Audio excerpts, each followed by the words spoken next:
গোপন সূত্রে খবর পেয়ে সিউড়ি থানার অন্তর্গত কেন্দুয়া ফকির পাড়াতে একটি বাড়ির নিচে তলা থেকে প্রায় 3 কোটি টাকা জাল লটারি উদ্ধার করল সিউড়ি থানার পুলিশ। ঘটনায় এখনো অবধি কাউকে আটক করা হয়নি। কে বা কারা এর সঙ্গে জড়িত রয়েছে তাদের খোঁজ করা হচ্ছে সিউড়ি থানার পুলিশের পক্ষ থেকে। পুলিশ সূত্রে খবর, ঝাড়খণ্ড সহ বিভিন্ন জায়গায় এই জাল লটারি সরবরাহ করা হতো এবং জেলার বিভিন্ন প্রান্তে লটারিগুলিকে বিক্রি করা হতো।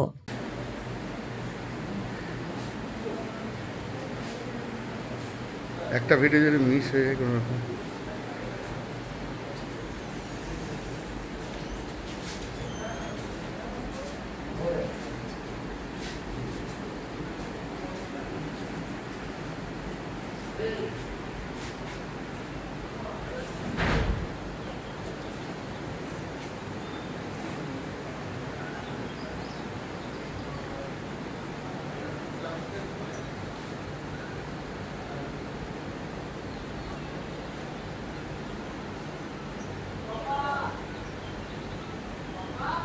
Yeah.